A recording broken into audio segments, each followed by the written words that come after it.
I'm really pleased to be here, and thanks very much for joining. I've been used over the years to showing people around School 21. Obviously, we can't do that, sadly, at the minute. The school's open, but we're not taking in visitors. But it's a wonderful opportunity to be able to show us some examples of what we do at the school to people from around the world.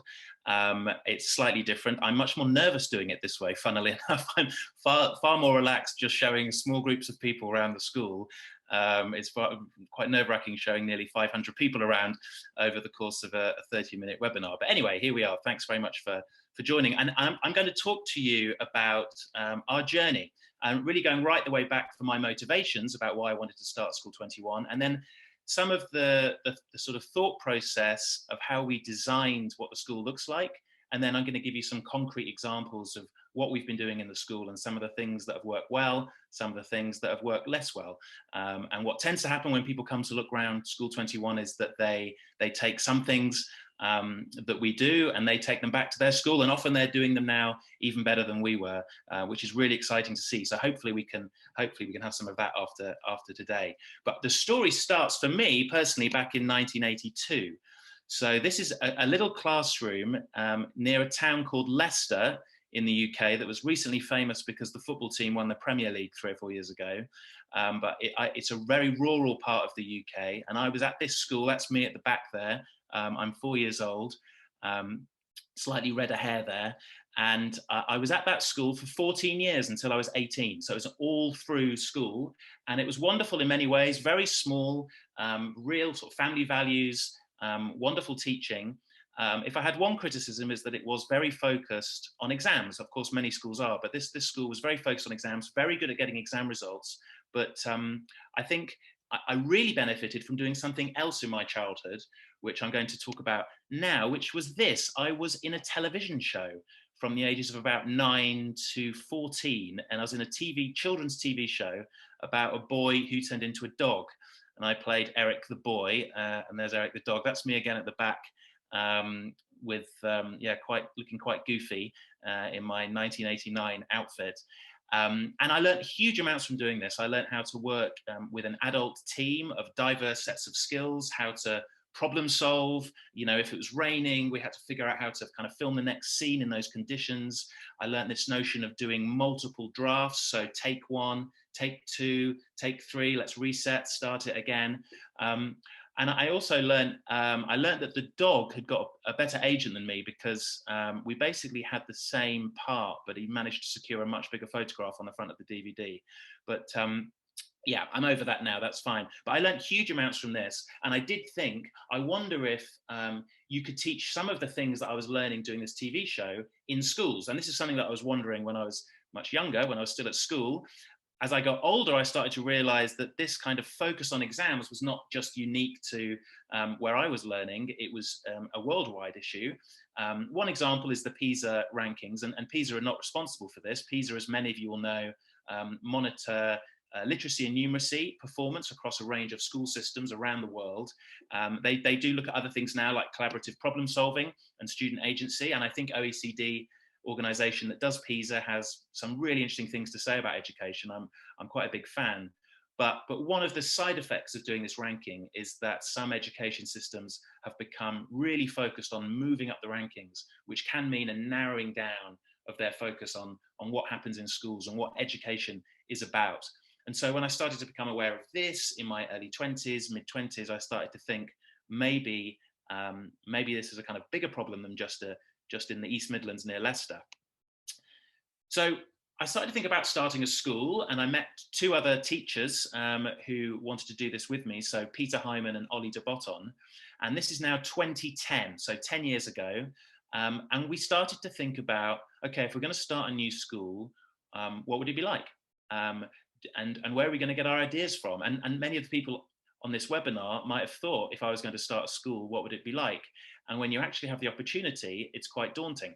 So the first thing we decided to do was to try and look at other examples of what was happening around the world. I'm going to pick 2 examples from the US, but I've also been to schools in Colombia, across Europe, in Asia and Singapore.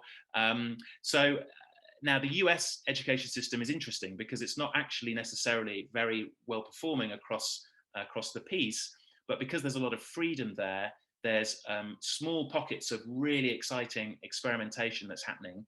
And two of those examples I'm going to pick out now. So one is High Tech High.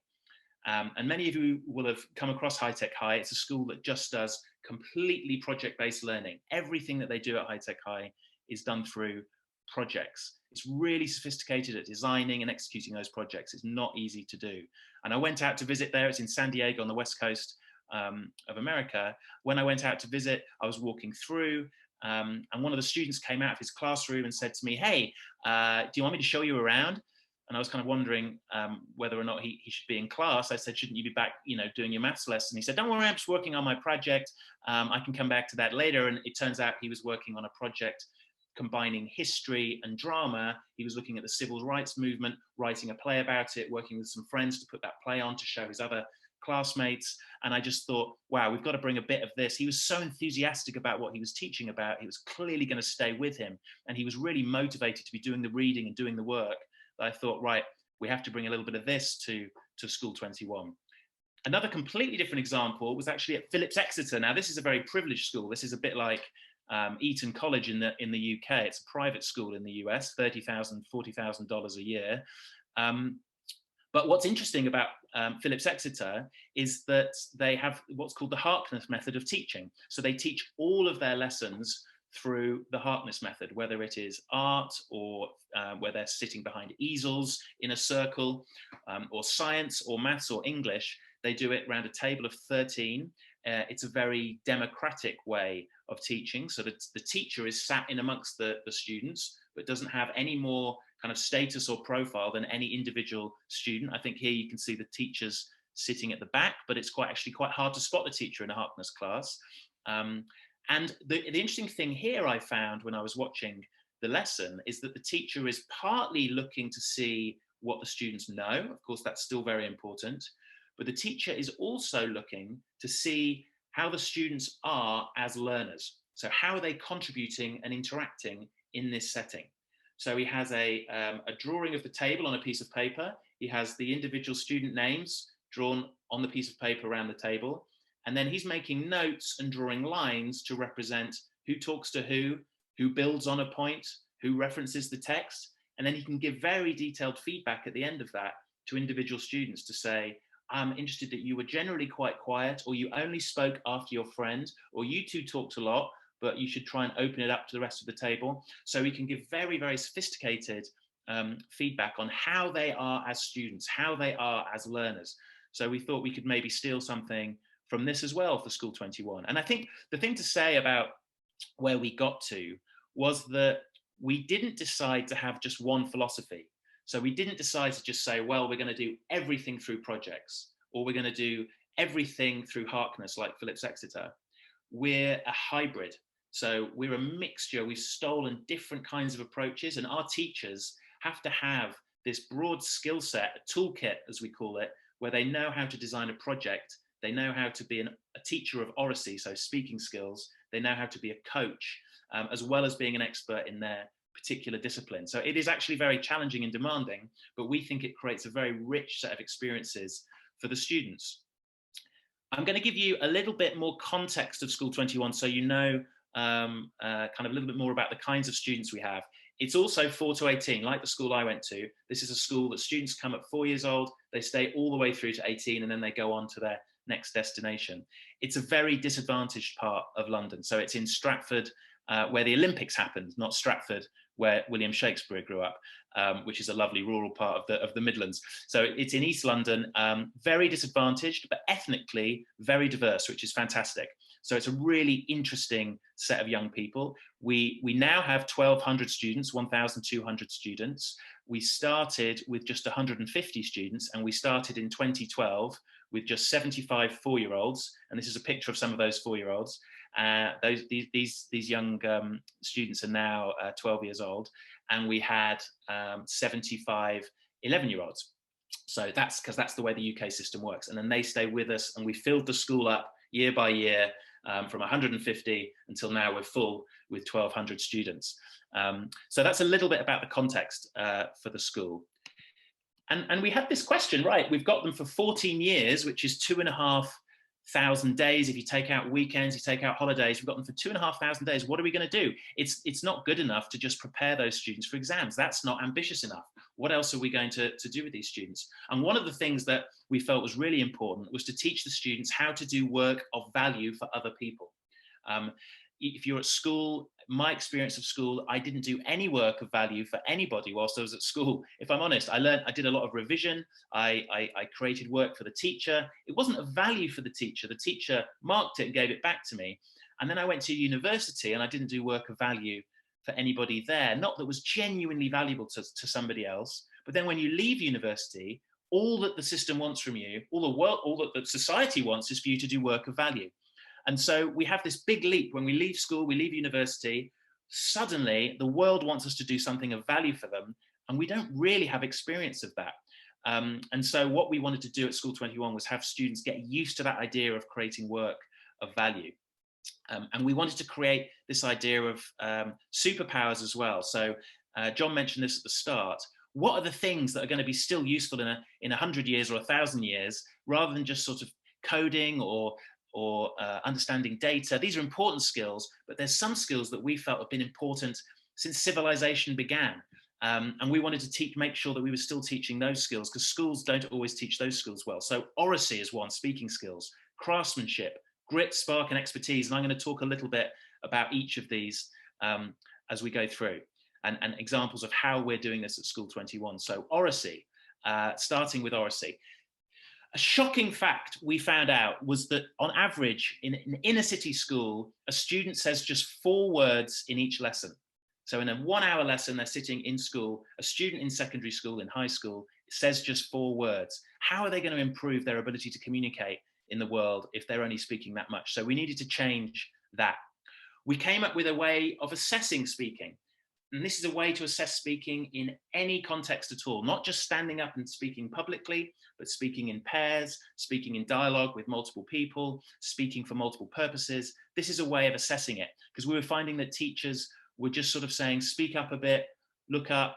But this enables teachers to have a much more advanced way of doing assessment. First of all, the physical.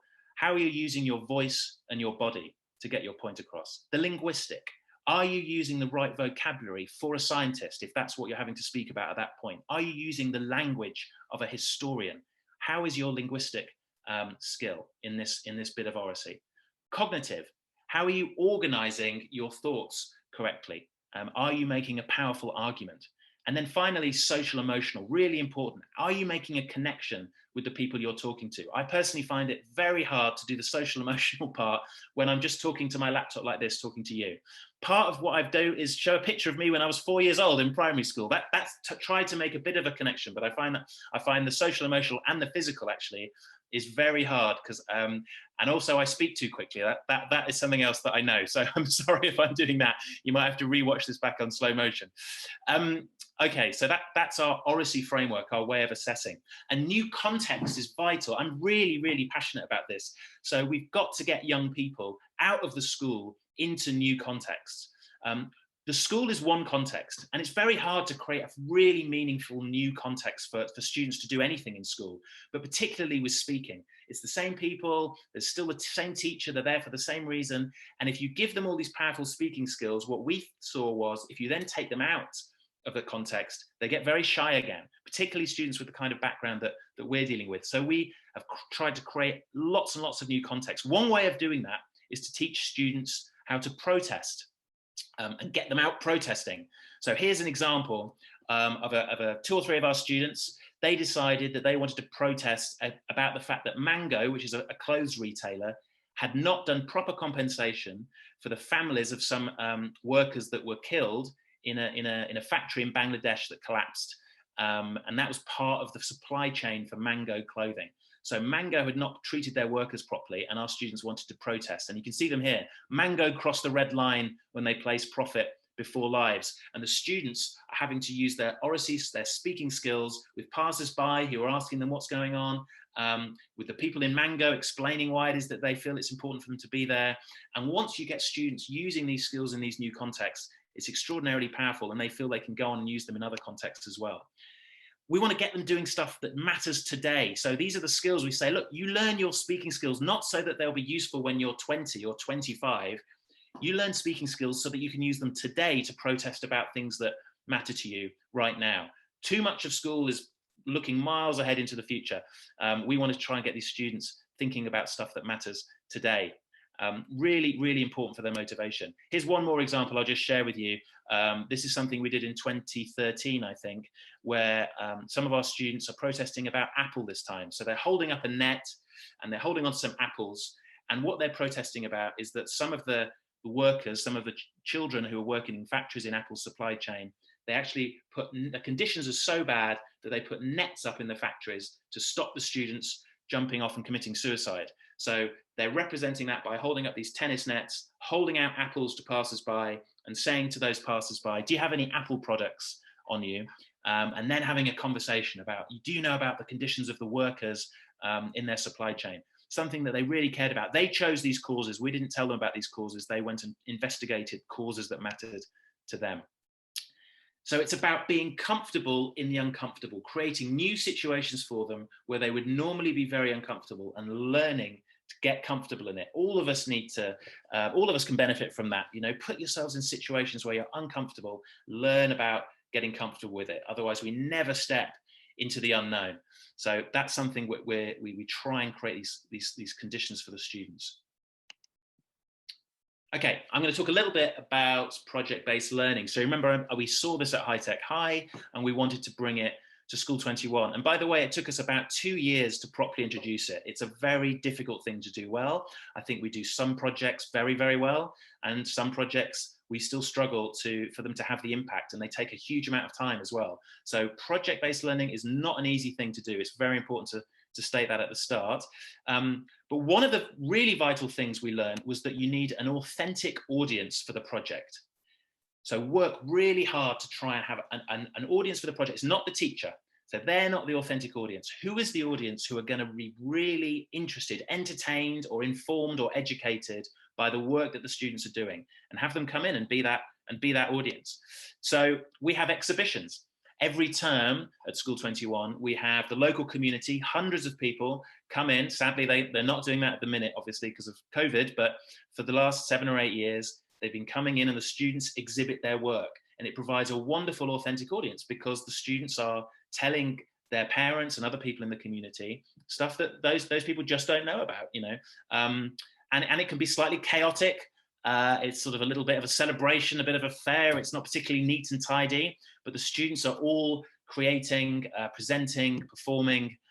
It's a really wonderful buzz. And the students are also running around and seeing what each other's are learning and what each other are doing as well. So a real celebration opportunity for them to demonstrate what it is that they've been working on. One example of a project which I really loved that we did a little while ago is a combination of drama and history. And so this one was looking at the Russian Revolution. So students were studying the Russian Revolution, and they were also studying in drama, immersive theatre.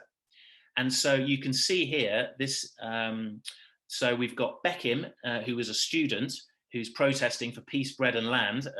And then you have a member of the audience at the back, and you can see the man in the middle is wearing a white mask. And this is stolen from a British, this idea we stole from a British theatre company called Punch Drunk, where you go into the theatre, it's often just in a disused building, and the actors are scattered around the building, and the audience members wear white masks and can also move around the building freely. And so we created this in the school. The students took over 7 or 8 rooms, and then the audience could move through, and they were participating in protests or sitting down at meetings. They were having food tokens being given out, having to queue up. So the audience members were intermingled with the students, but the students through it were educating the audience about the Russian Revolution. Really interesting project, which demanded a really high level of knowledge for the students, which is also really, really vital. That was a really great one. And this idea of creating wonder, I think this is particularly important for younger students of 5, 6, 7 years old. Let's bring the idea of wonder back to school. And a project we did in our primary school for the younger students was looking at the stars and learning about the planets. So, you know, this just to be practical, black liner, it's quite easy to do. Black material, blacked out the entire classroom around the walls. So you create this sort of observatory, and then it's lit in a really dramatic fashion. The students are wearing white coats and their NASA expert badge underneath the planet, and they become an expert on Mars, and the audience move around and the students are explaining about those planets and those stars to the audience. It creates this amazing sense of wonder and excitement, but also the content's still really important. Those students have to be expert in their knowledge of that planet so that they've actually got something to say to the audience members. But with a little bit of effort, you can create this these students will really remember that experience. So those are two examples of projects which I think were very effective for us. But it's important to sort of be honest about the trade-offs of projects. They take a lot of time. So if you're going to go really deep on the Russian Revolution, it means that maybe you won't cover the French Revolution in the same amount of time, or you won't be able to cover something else because it takes so much time to create that amazing play, that amazing performance that you're going to do. You have to be honest about trade-offs, but I think it does create, when you do it, a really, really deep learning. So time is one of the big trade-offs. And I think it's also important to reflect on whether it went well. Did we really get the learning that we wanted in the students? Let's reflect on that. And at School 21, we've become very good at critiquing each other's work. So the teachers will work with each other across subjects to critique subjects and projects. So you will get a history teacher and a drama teacher critiquing a physics teacher whilst they're presenting the project that they want to do. And we have protocols for how this works. So we've got ways of organizing it just to avoid teachers getting together and having a big argument about something. We have ways of running meetings, and I'm going to explain this to you in a second, how we get people critiquing each other's proposals. It's very simple. So first of all, you have to present your project design. So a history teacher, let's say, sits down and says, look, this is how I propose to do my project. And they present it for 3 minutes. And there's 5 or 6 other teachers sitting around listening to that presentation. Then, and we have on your iPhone, a timer goes off after 3 minutes, and you're on to clarifying questions. So these are just clarifying, just explain, make sure I understand. That happens for 2 minutes. Let me make sure I understand your idea. Probing questions for 3 minutes. Do you really think that's going to work? So that's 3 minutes, then probing questions. Timer goes off. Then what happens, and this is the interesting bit, the history teacher who's presenting the project steps out, and they're silent for 5 minutes while the other teachers talk about what they think of that idea for 5 minutes. So the history teacher just observes and makes notes.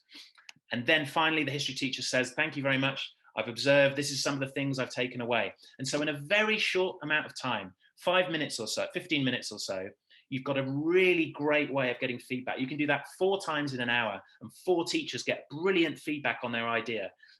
Really structured, really, really helpful. So that's a way of raising the standard in high quality reflection. Okay, craftsmanship, and I feel I'm rattling through. Don't worry, there's not as much information on the others. We're going to be finished in a few minutes. So, so craftsmanship is this idea of doing multiple drafts. You remember in the television program I did, you did multiple takes, take 1, take 2, take 3. The idea of craftsmanship is that you do another draft starting from scratch. So this is a 5-year-old student called Brian who did a self-portrait of himself dressed as a Tudor king. Now, he's only 5, so we'll allow for that, and it's not bad. And it might be the sort of thing you'd put on the fridge if you were his mum or dad back at home. But what we did was we wanted Brian to look at this self-portrait of himself dressed as a Tudor king and have another go. We got him to reflect on it. We got his friends to give him some feedback, and the teacher gave him some feedback. And then he had another go. And his second draft, after he'd had all of that feedback, like maybe make the face a bit bigger, maybe make sure you put the crown on, make the eyes a bit clearer. This was his second draft. And this is a whole different level of quality. And it's not that the first one was a C grade and this was an A grade. This is just this is a beautiful piece of work. Then we did it again. He got more feedback. The definition of the crown, what is the background white, or is actually, when you look at it, the background's red, Brian? And so he learned some more techniques from the teacher. And finally, his final draft, after several more iterations, looked like this. Now, this was with a lot of help from teacher, but essentially he then realizes the level of effort it takes to get to that quality. And here's 2 other examples. First draft, get some feedback. Second draft, third draft. First draft, get some feedback. This is Elena's. Second draft, third draft.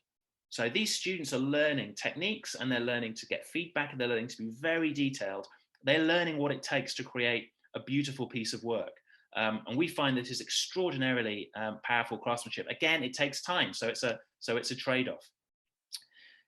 Grit is another one of our skills which we think is important, which is really perseverance. It's about keeping going when times are difficult. And I think the focus for you across the world will be different in different parts of the country about how you think about this. For us, it was important. These four things were important: belonging, identity, control, and growth.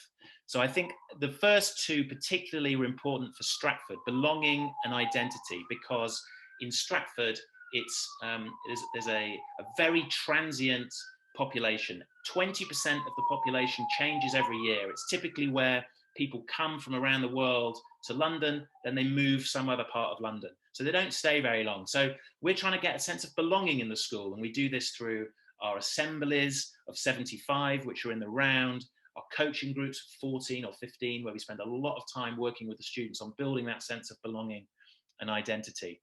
So that's what we do for grit. And then the final two I'm just going to take together as spark and expertise. So what are those? So spark, part of spark is about asking questions, asking interesting, powerful questions. And we teach our students how to ask provocative questions, probing questions, clarifying questions. Asking questions is really important. I noticed when I was at school, the people that asked questions tended to be weaker students. But when I went to university, the students who asked questions tended to be the very strong students. So that made me rethink about what I thought it was to ask good questions. I actually think if we can get students asking brilliant questions at school, that's really great for their learning. How do you ask good questions? Really important for students to understand that. And then the other thing I think is important with Spark is making connections between things. Now, this is true for the UK, but I think there'll be some truth in this for other parts of the world as well. But the UK system, which a lot of you will understand, has GCSEs when you're 16, and you do 10 different subjects. Each one of these colours represents a subject. You then move down to 4 A-levels when you're 16. 16, 17, 18, you're doing 4 A-levels. Then you go to university and it narrows again. You do just one subject. I did mechanical engineering. You might be doing just chemistry, for example. Now, we know, and this is what everybody's doing in the UK, it narrows down like this for everybody. We know that's not how the world works. The world has problems that look more like this. We need to understand bits of content from a range of subjects. If you think about coronavirus, we need to understand maths and growth curves, as well as biology, of course, as well as politics and law. We need to understand bits from all of these different subjects. We also need to understand how they're interconnected and they fit together. And then I think school can be quite weak at this, because we learn in these separate subjects and then we sit these exams in these separate subjects. It's really important for students to understand that ultimately these subjects all fit together in problems like this. Bushfires, that's a climate change problem and a political problem and a local economy problem. So as you can see, I'm very passionate about this, and I think universities are a part of the problem. And so I'll just mention in passing that my new project is starting a new university called the London Interdisciplinary School, where the entire curriculum is going to be organised around complex problems. So we're going to start a term thinking about mental health, and then you'll learn the biology you need to know, as well as perhaps some psychology, as well as economics and politics, that you need to be able to understand the problem of mental health or climate change or misinformation in the media.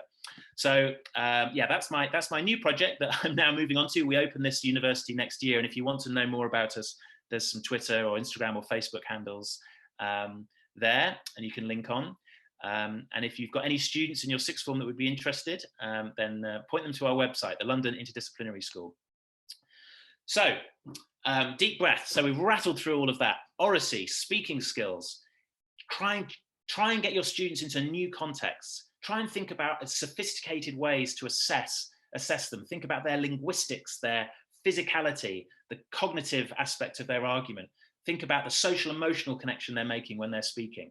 Oracy, craftsmanship, this idea of doing another draft and another draft, not just giving them small corrections and sending it back and saying, well, that's a B-. It's like, no, forget about whether it's a B- or a C. What does it take to create that beautiful piece of work that Brian created in his final draft? grit. I think this is all about context, about understanding what's important for your students. For us in Stratford, it's important that we give them a sense of belonging and identity. Spark, about asking questions, about making connections between things. And finally, expertise. And all I'll say is that it's, just because we have iPhones and just because we have Google doesn't mean we don't need to learn stuff in our long-term memory. We absolutely need to build up bodies of knowledge for students. I believe this passionately, in order for them to be creative with it, in order for them to play with it, in order for them to do speeches about it, and convince other people. They need the knowledge. We can't cheat them of that. Of course, they can look things up, but they do need things in their working memory, long-term memory, to be effective in the world. So the question is, I suppose, we've been open for 8 years now. Does it work?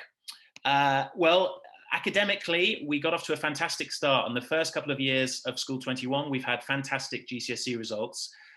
We were in the top 6% in the UK for academic progress. So that's based on where the students were at when they came in and where they came out.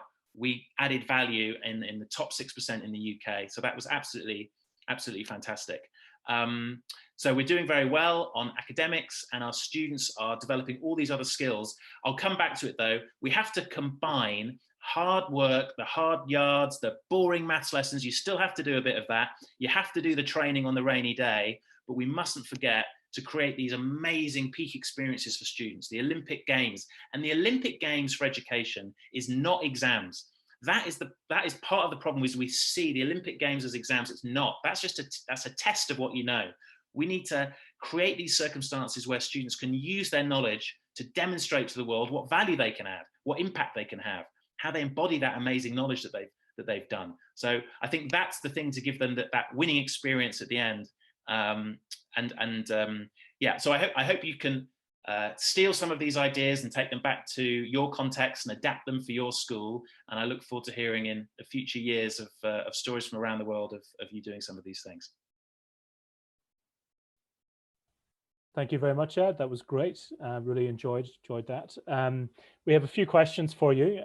One thing I'd like to reiterate, the recording will be shared. So we will share the recording next week. There was a few people asking that. One question is, how would you deal with the situation where, despite lots of motivation, if students are maybe still a little bit shy to share their work and what they've produced? Yeah, so I think there's a question, first of all, with speaking skills, where some people have said to us, what if students don't want to speak in public? And I think that's important to be sensitive to that. But equally, we don't say to students, if they don't like maths, they don't have to do maths, or if they don't like writing, they don't have to do writing. So we do have every student do speaking. And actually, if you can deal with students when they're much younger, then they don't tend to have these same confidence problems. So if you get students used to sharing their speaking and sharing their work publicly when they're younger, then it becomes more normal for them. It's actually when you deal with 15-year-olds who are very shy and not very used to it, that is harder. So you have to be sensitive to that. And we are sensitive to that. But equally, if we believe this is an important educational outcome, then we have to be just as firm about it as you would be about maths or literacy. Okay, thank you. And then another question on the challenges in finding an authentic audience. So if you're teaching English in a different country, how would you approach the challenge of getting an authentic audience who could listen to a project in English? Well, I think there's amazing opportunities with English language learning, that if the students can find people that don't understand English quite as well, who are also want to learn parts of English, then those students could potentially teach other people through some of the projects they've been doing, or they could explain to other people whose English wasn't very good how they have learned and what things they found difficult and how they got through it. I think that's one example, whether it be their parents or whether it be their neighbors or the person that delivers the post. I think you can find these authentic audiences. They don't have to be expert audiences. That's not the same thing. They're people who can just genuinely find what you're saying interesting or valuable. Okay. And now a question more on a specific subject. So if you have any ideas or examples you can share on the topic of recycling, any creative ideas for projects on the topic of recycling? Oh gosh, that's really interesting. I don't have any off the top of my head. I'm sure we've been doing projects on recycling. I'll give you one on pollution, actually, which is similar but different. They were going to build some concrete producing factories on the Olympic Park near School 21, which was going to be pumping out a huge amount of pollution. And the students, who were about 14 at the time, got together and designed a campaign. They did the maths on what all the pollution would be, and then they put together a campaign which they went to the local council with to stop the building of those concrete factories. And they actually managed to get on the local news. They got some of the local councillors involved, and they managed to stop those concrete factories being built. And the important thing there was that they'd already got the oracy skills. They're learning about the maths, so they could say, look, these are the numbers. The air pollution is going to be awful. The air pollution in London is awful. I mean, globally, it's one of the worst. And this was going to make it so bad. So they said, look, you should be building this in a different part of the country. So that's one example. So you can look to local causes. I would get very local and very specific. And that's a wonderful success story we had. They don't all have to be as exciting as that. But often, if you look very close to home, you can find great opportunities. In your talk, you talked about the challenges of being, not physically present and of making sort of an emotional connection. But have you any specific advice on creativity in the current situation of distance learning, remote teaching? Yeah, look, distance learning, I think it's very difficult. One thing we found is that some students prefer it because they're not being distracted by their classmates. Particularly some of the boys who were usually showing off to their classmates have got no one to show off to, so they're actually getting more work done. But I think it's difficult. And again, I think in terms of projects and being creative, I think really think about what they can do in their room. If you're thinking about creating art installations, or videos of stories they can tell about their life in lockdown, there are things they can do, sort of the site-specific thing. They can create somehow an exhibition of their work in their house, in their room. I think you can still do some of that. But look, I think it's very, very difficult. And actually, thankfully, in the UK anyway, schools haven't been closed for very long. Schools are back open now. And students are back in school, even though we're in a lockdown. So we're not having to wrestle with that in quite the same way. But we're still learning just like every other school. We don't have better answers than anybody else. We haven't had long to think about it either. But I think that thing of, again, very local, they can still do things in their house that are different and creative. Okay. I'm going to merge several questions into one bigger question now. And one question is how much of educating the parents has been involved? And another question was how to get teachers, teaching colleagues and perhaps school leadership on board if someone did want to progress some of these ideas. Yeah, I think you have to build trust with parents, and the most important thing to say is that we're still going to get your students fantastic results and that they're going to be able to go on to the next thing. That's really important. The thing for building trust that we found with parents is to get them into the school to watch what their students are doing. And at the end of every year, our 11-year-olds, they come into secondary school, and at the end of that first year, they all do a talk, like a TED talk, for 5 minutes about something they're passionate about with no notes. So they might talk about the pressure of social media. For young girls particularly, they like talking about the pressure of social media and their body image. Or they might talk about bullying, they might talk about racism or gang violence. And so the students talk about something they care about and they know about. And the parents come in to watch that. And it's very emotional for the parents to see their children standing up, talking in English. Actually, for a lot of our parents, English is not their first language. And it just builds so much trust that you're going to be able to give the students the skills that their children need to be successful. So I would get the parents into the school to see what they're doing.